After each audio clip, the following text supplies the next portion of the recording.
Hey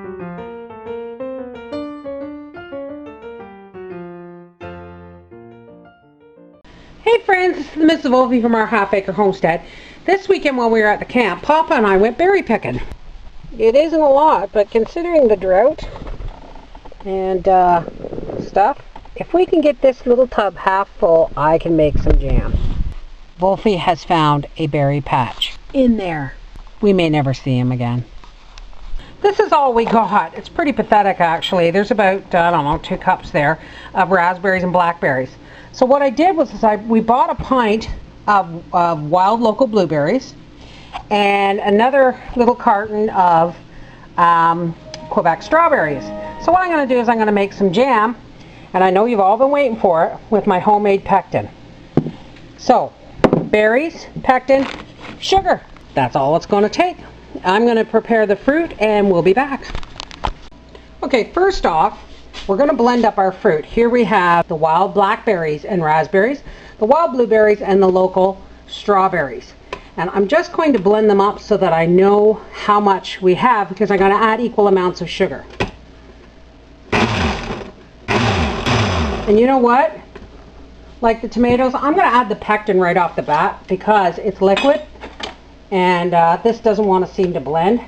Now the only reason I'm blending the fruit is because, well, Wolfie doesn't like chunks in his. Here's my 1 cup of homemade pectin.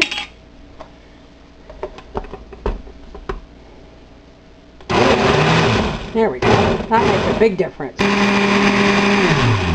Which is which? Which is the spicy? And there we go. These are spicy, those are leek. So what I'm going to do is, this says I have 5 3/4 cup of berry. So that's what I'm going to, how much sugar I'm going to use. Most jams say less fruit, more sugar. Like if you had like 4 cups of fruit, it would be 7 cups of sugar. But I'm going to do this the old-fashioned way. I made my homemade pectin, and we're just going to do equal amounts of fruit puree and sugar, and we're going to cook it down. All right, we'll be back in a minute when I get this all organized. In the meantime, I'm going to take this little box of jars and I'm going to wash them and wash the lids and put them to heat up, and I'm going to bake these little jars in the oven, because I know everybody boil bath stuff, but there's enough sugar in this, you don't need to. If your jars are hot, okay, from the oven, and your lids are hot from the water, and your jam is hot as it's going into the jars, it will seal. I've never ever boiled bath jam. Okay, but don't take my word for it. I'm not a professional. Alrighty? Hey folks, sorry to say that I pushed the wrong button, and when I was adding the sugar to the berry puree, the camera wasn't recording. To that berry puree, I added 6 cups of sugar. So it was pretty much even, 5 3/4 cup fruit, 6 cups of sugar. And as you saw earlier, I added the pectin right into the berries when I was pureeing it. Now I just want to show you something before this comes to a boil. There's something called sheeting from the spoon. Now I'll show you what that means after, when this gels. God willing that it does gel.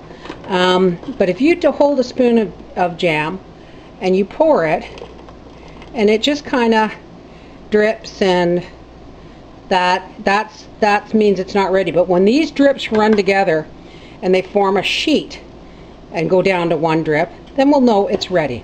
But I'll show you when it comes to that. We're just about ready to come to a boil.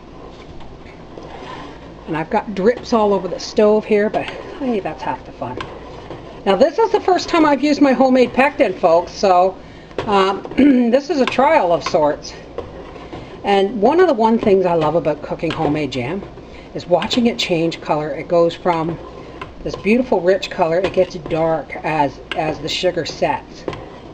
All right, when this is almost coming to a boil. When that little dab of butter I put in there helps stop it from foaming up too much. All right, we want this to come to a rolling boil, which means we can't stir it down, and then we want it to boil hard for 1 minute. But you got to keep constantly stirring, especially in a pot like this, because it will scorch really, really easy. All right, we'll be back when this comes to a rolling boil.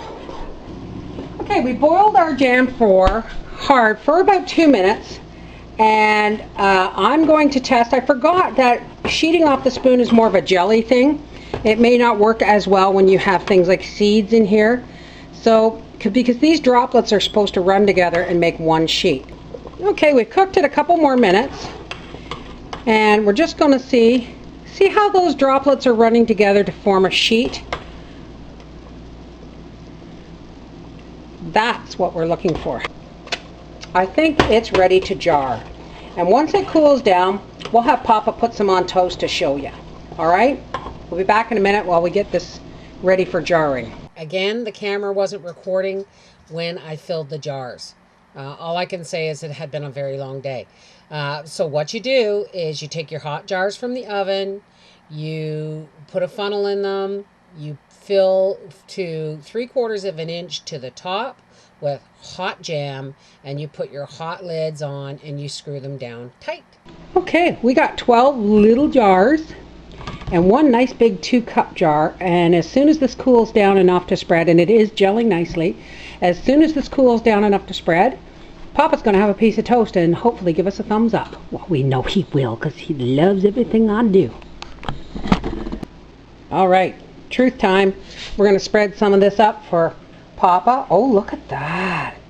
It's nice and thick. It's still warm too. Once it cools down, it's going to be a lot thicker. Papa likes his jam pretty thin, but I'm going to be having a half a piece of this. Come and get it, Papa.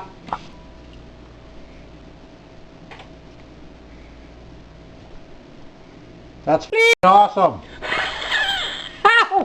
Okay, now that I'm over my jaw, this is the Mrs. Wolfie from our half-acre homestead saying Homestead BumbleBerry Jam made with homemade pectin. At $3.69 for liquid pectin a box. I think it's a pretty good thing. Morning, folks. It's the next day, and I wanted to show you how nice my jam turned out. This is it now that it's chilled. Look at how thick that is. Isn't that beautiful? And all with no boxed pectin, no fancy measurements, just berries, sugar, and homemade liquid pectin. It's amazing what they'll sell you these days when it's not necessary. Anyway, this is the Mrs. Wolfie from our half-acre homestead, and I'm going to have this with a cup of tea. Have a great day.